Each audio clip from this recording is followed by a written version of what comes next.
Hey everyone, welcome back to World Drum Club. I am Kalani and I'm super excited to have an interview with an amazing musician, dancer, author, teacher, Mahealani Uchiyama. We've got so much stuff planned for you guys. It's really amazing. Welcome, Mahea. Nice to see you.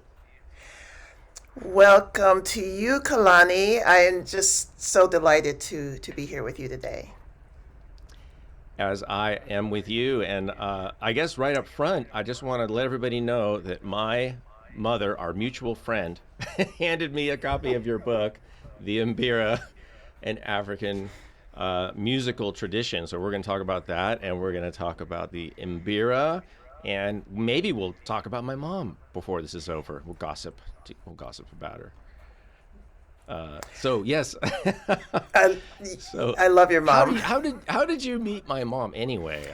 I know maybe through the hula part, right?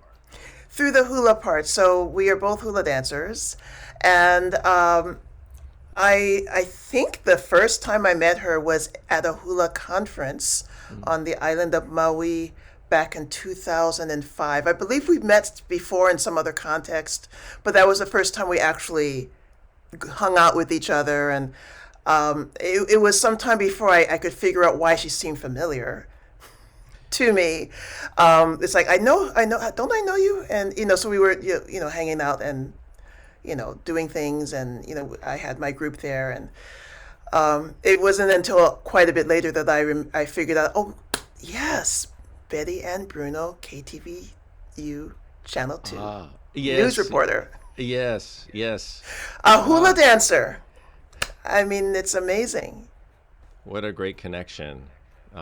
Yeah, and you and I met at her birthday party, and uh, but now we could go on about, of course, the hula. We love the hula, but today we are focusing on the Imbira. And so my mom gave me a copy of your book, which I read, and then I had to reach out to you because I just loved it for many reasons. But for those people who are not familiar with the Imbira, what is the Imbira? Bimbira is a musical instrument and a tradition of the people of Zimbabwe. It is of a greater class of instruments that the ethnomusicological term is lamellophone. I tend not to like to use those terms for instruments of other places, but it does kind of make it easier to discuss what this instrument is because a lot of people would be familiar with one of its cousins, which is the kalimba. It's very common to find kalimba here. But the mbira is a specific kind of instrument that, while it is often played for entertainment and reflection and meditation, it is one of the only instruments of its kind to also be played in ceremony and for the gathering of people together for the common purpose of prayer or connecting with the ancestors.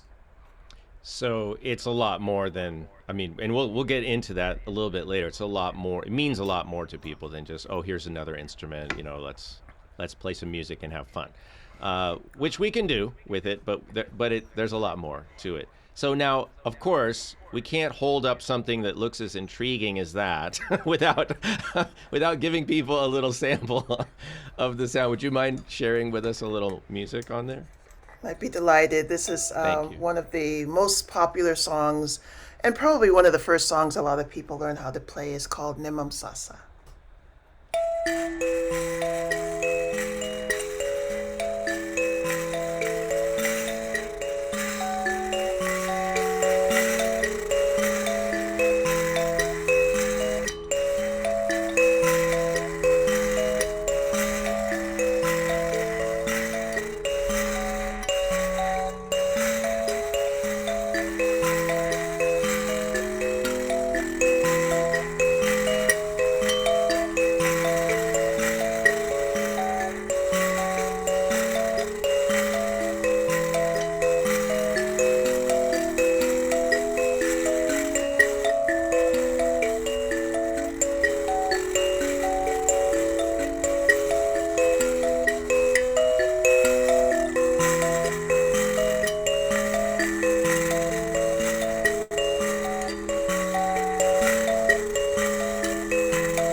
was just transported.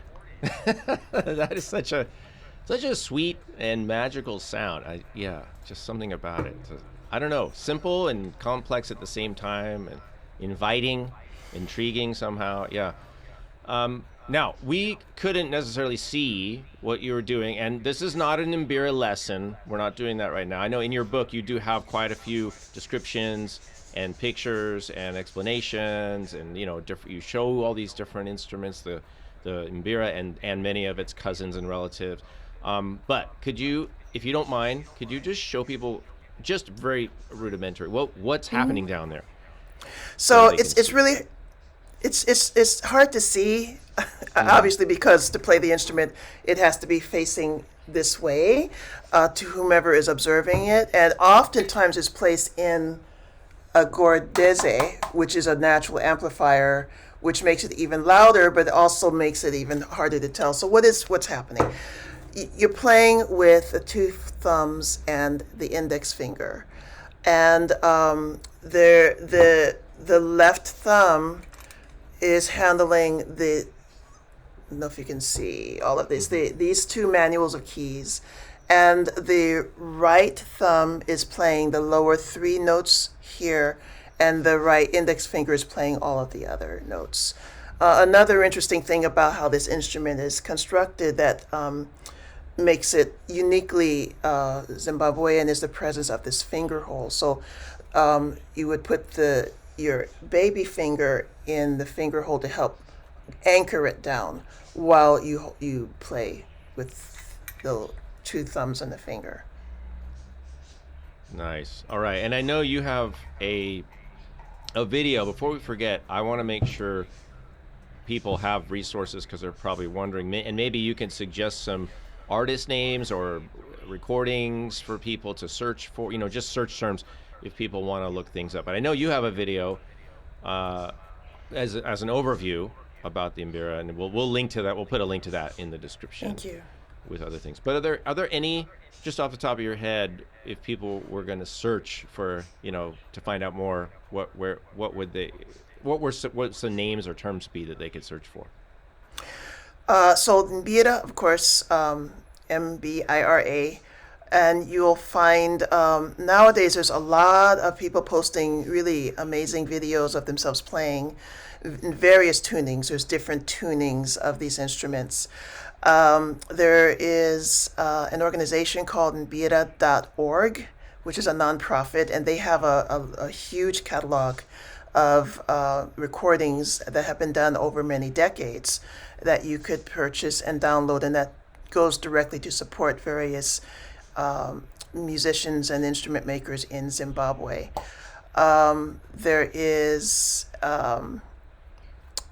There's Caution Shonai, who is an amazing Mbira player in Zimbabwe. I mean, there's so many. I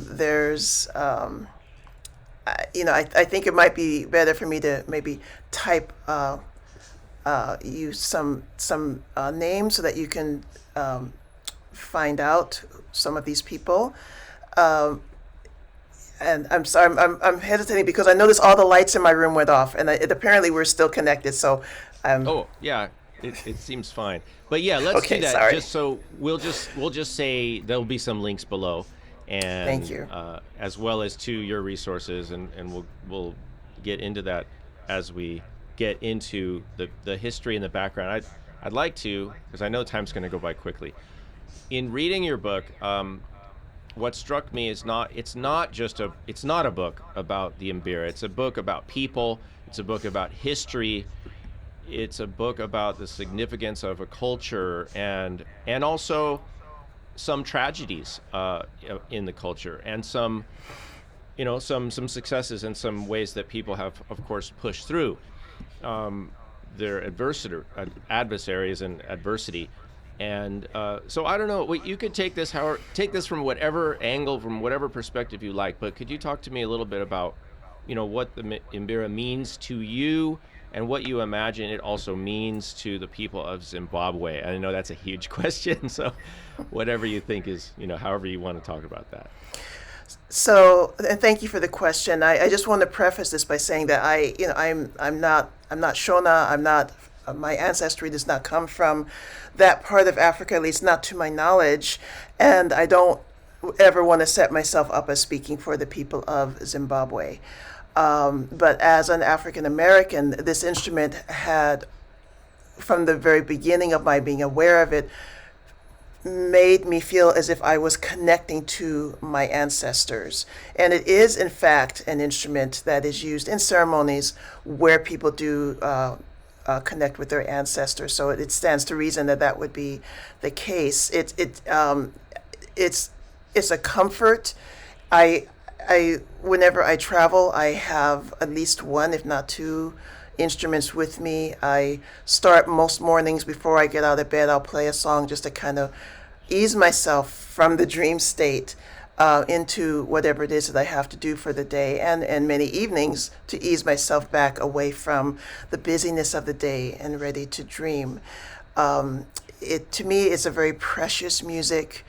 It is it has traditionally been used as an inspiration and also a connection to members of the greater community. And the greater community meaning your ancestors and everyone who is in your physical world as well. The Mbira was, because of these reasons, it was demonized by the colonial powers to the extent that a lot of people in Zimbabwe were discouraged from claiming this as part of their identity. Because I believe when this happens, you have to wonder, well, why is it that the colonial powers were so vested in dismissing and disassociating this instrument with cultural identity? Well, it's because it was very powerful. And so, for that reason, it's something to me that I find very precious, and I want to help people to understand why it's not just something that you would just pick up at a curio at a store.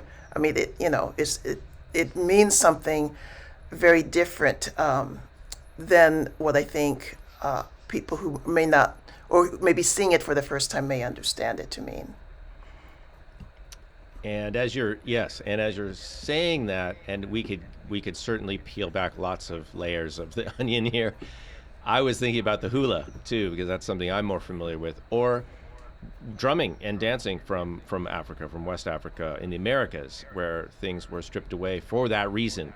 Hula, very powerful, and of course, not to say nothing of language and culture, and all the identity, the historical cultural identifiers of the people. But we're not here to talk about that so much. But I think we should acknowledge it. It has to be acknowledged, and it has to be taken as part of the whole and appreciated.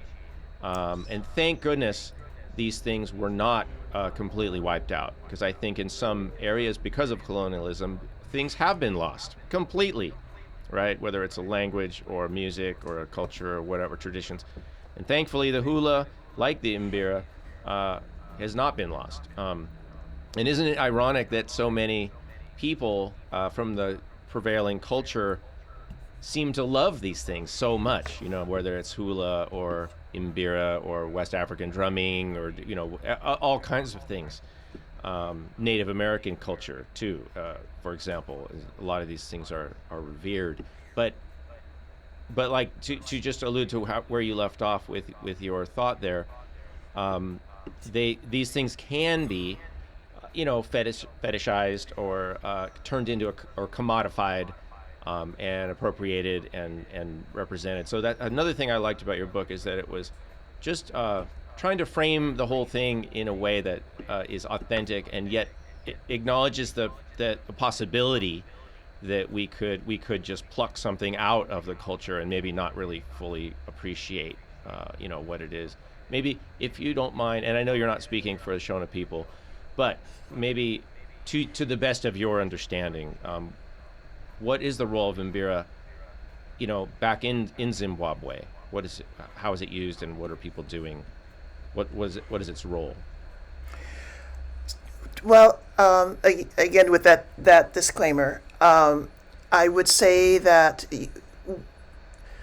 one has to ask oneself when one is, going to these various cultures and plucking things, like why, what draws you to it, and it could be because of the inherent power of the music.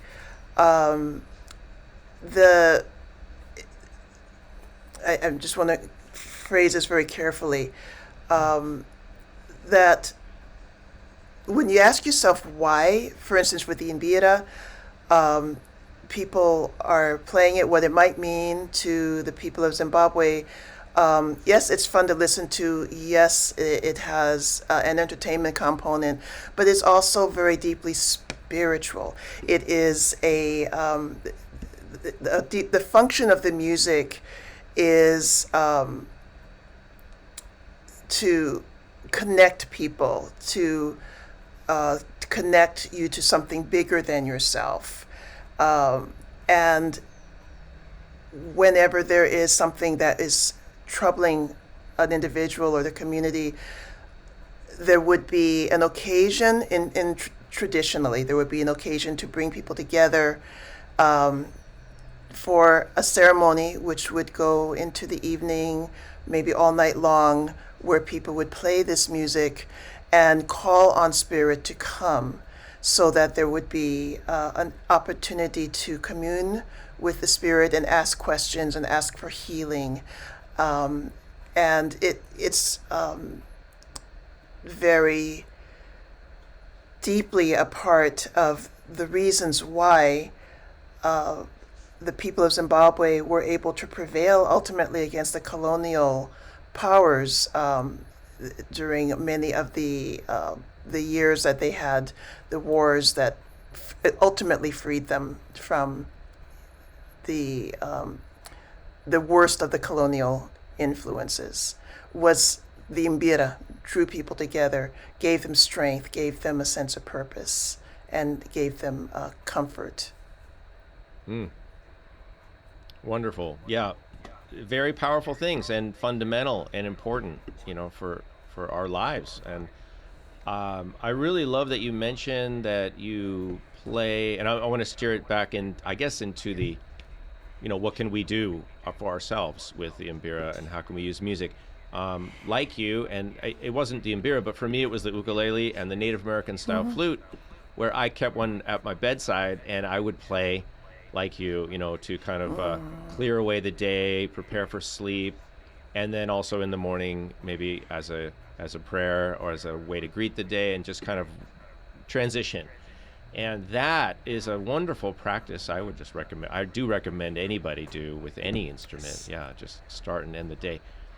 I actually with the Native American style flute because it involves breathing, or ukulele or anything, or it could be Imbira where you're singing or humming a song. It slows your breathing down. It's just a great way to relax, and especially if you've been watching the news, which you want to clear all that stuff away before you try to sleep or do anything. So yeah, that's a wonderful practice. What are some other things other ways that you personally experience? I know you teach and you travel and you're doing a lot of things. What are some of the ways that the Imbira, and I don't want to say just the Imbira because it's not just the Imbira, right? It's singing, it's dancing, it's praying, it's ceremony, it's a lot of things. Um, how does that interface in your life, and what does that mean to you? So for me, I have a calling to attempt to not just teach the music, but to introduce the music to the African American community. It is one of the few forms of African music in this country which is not played very commonly by African Americans. And yes, most of those of us who are here as a result of the enslavement of our ancestors came from parts of West Africa, from Congo. We did not come from Zimbabwe. We did not come from the southern part of the continent for the most part. to my knowledge. However, the strength of this instrument and the fact it has such a strong component of healing and a strong component of connection with the ancestors to me means that this is something that would be very important for us as a community to have as a way to facilitate our own healing and our own reach back to the continent and the ancestors that we had there. Yeah. Well, that makes sense. I think, you know, it the damage that was done, you know, culturally to many peoples from many parts of Africa is, you know, it's going to take a long time to balance that, to heal, and I think anything I commend you for making this available and just being on the path because it's important for people to have a way to do that, you know. Um, and reclaim parts of themselves, parts of their culture, connections with the ancestors, and it's all very important. How can people get involved and support your work and be supported by your work? There's a number of things. I have a website. Actually, I have two. My personal one and the one for the nonprofit. And you're very kind to offer to have links to both in the comments below. But my personal website has you can purchase the recordings that I have. I have two recordings of Mbira, and also you can learn about some of the teaching that I do. I'll be doing a book event on, I believe it's July the 27th in Washington, D.C. at the Sankofa bookstore. I will also be continuing on with the African American Mbira Project. We have a 10-week session that happens in the autumn of the year, and we have a 10-week session in the spring of the year. You can find out about that by going to the website for the Dance Center, and donations can be made there. Some people, quite a few people, very generous people, have donated instruments as well, so that it enables us to, once we have people enrolled in the African American Mbira Project, to pass instruments along to them at either no charge or very, low cost, so they can get right to the learning of the Mbira, because a well-made instrument, another difference between this and what you can find typically here in the States, a well-made instrument can be upwards of $200 to $300 because they are each handcrafted. There's no factory that you can go to have these instruments made. So it's important to have instruments that either we acquire through purchasing them, or that are donated by people who might have studied a little bit but decided it wasn't for them, and pass it along to us, and we'll be sure that they have a good home. And those are some of the ways that you can engage with us. Great, that's amazing. And we will have links to all these things we're talking about in the description. And Mahia, is there anything else that you would like to leave with the people? I wish we could keep talking all day. This is fascinating, but we'll have to leave something for the next time, I think. But anything else that you'd like people to know, or invitation for people, or advice, or anything at all? This music is a world-class music. I want everyone to play Mbira. It doesn't matter, what part of the world your ancestors came from. It is a powerful and beautiful tradition that I think if everyone played Mbira, there'd be a lot less stuff going on like we're seeing in the world these days. It really does have an ability to draw people together. The music itself is a prayer. The music is a call to our ancestors, and we all have ancestors. Of course, that's the one thing, no matter where we're from, we have in common, is that we all have ancestors, and this music brings them together, brings us together, and just to keep that song in your heart and to keep the intention to respect it as what it is, and not just something that you can, find in the, gift shop and throw around, but just it is a sacred instrument, and to respect the people who created the tradition and the tradition itself and the instrument that they play. Absolutely. So for those of you out there who have an mbira sitting on your mantle or up in the closet, yeah, get it out, play it, and if you're not going to play it, donate it and find it a home where it will be loved and cherished and appreciated. Again, Mahealani Uchiyama, The Mbira, an African musical tradition. I recommend getting the book. It has a lot in it. It has, of course, it's a great primer actually, just for the mbira, because you talk about how it's played, the music, different types, and you do talk about the makers and the culture. But then there's a lot more in there that just I think people would appreciate and that they need to know. So wow, well, thank you so much. It's been a real pleasure. And Thank you so much. it's my pleasure, absolutely. And I also do want to mention, because I think you didn't mention, so let me mention that you have a Patreon, like I have a Patreon. So where's your Patreon? We'll leave a link, but people can support you directly.